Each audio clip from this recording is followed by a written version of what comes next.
Assalamualaikum warahmatullahi wabarakatuh.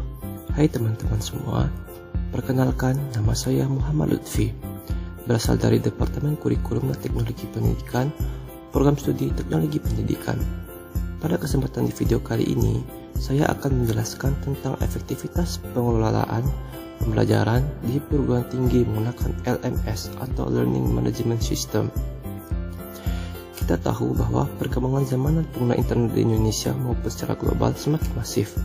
Apalagi dengan adanya pandemi ini, transformasi digital begitu cepat, sudah seharusnya dimanfaatkan pada dunia pendidikan yang juga dalam lingkup kampus. Pertama-tama, kita harus tahu dulu apa itu LMS. Jadi, Learning Management System atau LMS adalah perangkat lunak yang dirancang untuk membuat, mendistribusikan, dan mengatur penyampaian konten pembelajaran. Sistem ini bisa membantu silabus, mengelola bahan pembelajaran, mengelola aktivitas belajar para mahasiswa, mengelola nilai, merekapitulasi absensi para mahasiswa, menetapkan transkrip nilai, dan mengelola e-learning. Jika didefinisikan secara sederhana, sistem e-learning dirancang untuk mengelola, mendistribusikan, merencanakan, dan mengevaluasi proses pembelajaran. Karena berbasis aplikasi digital, selain memudahkan para dosen dalam merencanakan proses belajar online, LMS juga memudahkan mahasiswa untuk mengakses konten pembelajaran dari mana saja dan kapan saja. Lewat LMS, lebih mudah membuat konten pembelajaran online, mulai dari perencanaan, pelaporan, hingga dokumentasi, dan dapat dimanfaatkan konten-konten dalam bentuk digital seperti artikel, e-book, animasi, suara, dan video yang menarik. Contoh model berikut yang sering digunakan yaitu ada Moodle, Dokeos, Atutor, Docebo, Caroline, Camilo, dan Olat. Apa sih hubungannya dengan pengelolaan pembelajaran? Pengelolaan pembelajaran merupakan suatu proses penyelenggaraan interaksi peserta didik dengan pendidik dan sumber belajar pada suatu lingkungan belajar. Menurut Duncan and Biddle, proses pembelajaran berada dalam 4 hal. Yang pertama yaitu pengelolaan peserta didik. Kita tahu bahwa setiap siswa peserta didik memiliki latar belakang yang berbeda-beda. Untuk itu, pengajar atau pendidik harus bisa mengatur dan mengelola keadaan peserta didiknya agar bisa mendapatkan pengetahuan dan belajar dengan nyaman. 2. Yaitu pengelolaan si pengajar.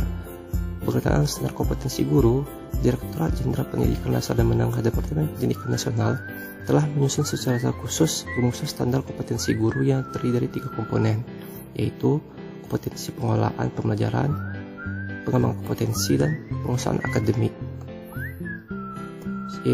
Yang selanjutnya itu prosedur pembelajaran.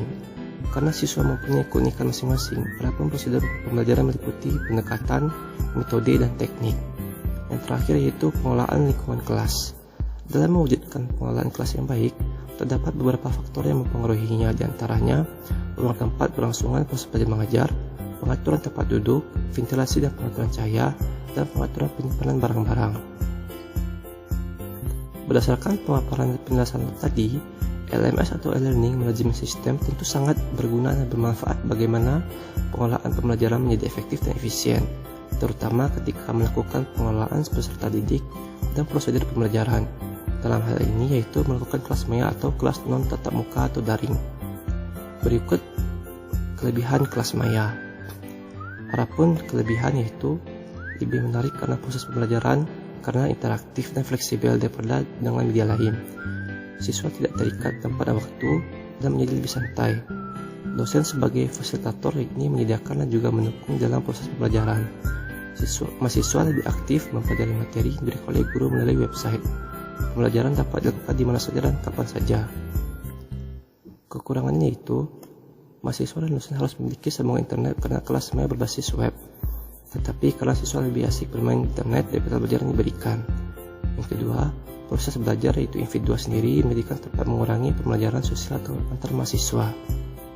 Yang ketiga, mahasiswa tidak hati-hati dan terjadi kesalahan materi, maka akan berdampak dengan pengetahuan yang diperoleh mahasiswa itu. Untuk yang terakhir itu memerlukan spesifikasi hardware, software, dan juga jaringan internet yang mendukung. Oke teman-teman, sekian penjelasan saya pada video kali ini. Sampai jumpa, bye. Terima kasih.